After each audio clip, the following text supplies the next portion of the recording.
This is Copper 90, and this is the top 10 bargain buys ever. At 10, it's Tim Cahill. After playing a large part when Millwall reached their first ever FA Cup final, Everton signed the Aussie for £1.5 million, which looked like a bargain even then. 8 years and almost 300 games service with 68 goals only makes the deal look better and better. At 9 is Joe Hart. World-class English keepers are few and far between, but Man City got an absolute steal when they bought a then teenage Joe Hart from Shrewsbury in 2006. Hart's apprenticeship was spent on loan at Birmingham City before he returned to take Shay Given's position for Man City and would play a huge part in City's 2012 and 2014 titles. At 8 is Diego Costa. Costa originally joined Atletico in 2007, but left for Real Valladolid just 2 years later. However, in 2010, Atleti exercised their buyback clause and bought back Costa for the bargain basement price of £880,000. Costa would go on to play his part in Atleti's league and cup triumphs before going to Chelsea for £32 million.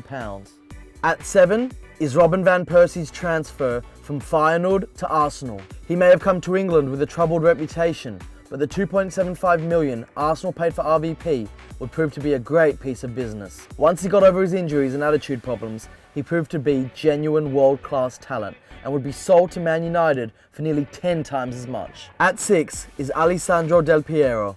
Most people know Del Piero as a one-club man, but he in fact started his career at Serie B side Padova before moving to Juve for a pittance in 1993. 19 years later, Ali departed for a new challenge in Australia, having scored the most goals in Juventus' history and helping the club win 6 Serie A titles and 1 Champions League. At number 5 is Nicolas Anelka. At £500,000 from PSG, Anelka would prove to be one of Wenger's shrewdest buys and rightly merits a place in our top 10, not merely for the incredible sell-on value that he gave Arsenal. During 2 seasons in North London, Anelka helped the club to a league and cup double before joining Real Madrid for just under £23 million. At 4 is HENRIK LARSSON. Swedish striker Larsson joined Celtic from Feyenoord in the summer of '97 and promptly helped Celtic stop arch-rivals Rangers' run of 9 titles in a row. When he left for Barcelona in 2004, Larsson was the club's 3rd highest scorer after 242 goals in 313 games and numerous trophies, all for a fee of only £650,000. Larsson's is one of the greatest transfers you will find. At 3 is the mercurial Frenchman HENRIK Cantona. With Man United struggling in the inaugural Premier League of 1992, the signing of Cantona from rivals Leeds for £1.2 million would prove to be a pivotal moment in the history of both Alex Ferguson and the club. The fee was so cheap that when Ferguson's assistant Brian Kidd was told about the transfer, he wondered whether Cantona had lost a leg or something. With King Eric at the helm, United won 4 titles in 5 years, including 2 doubles, and he established his legacy at Old Trafford that lasts to this very day. At number 2 is Andrea Pirlo.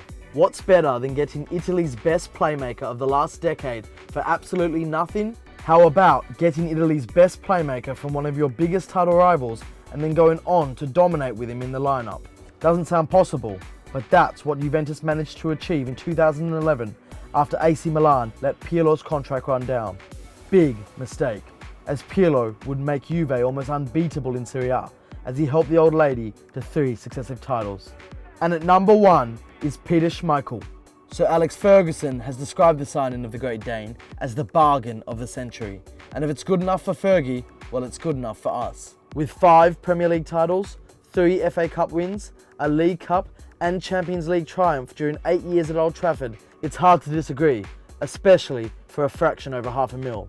Those are our top 10 bargain buys. If you don't agree, leave a comment with your top 10.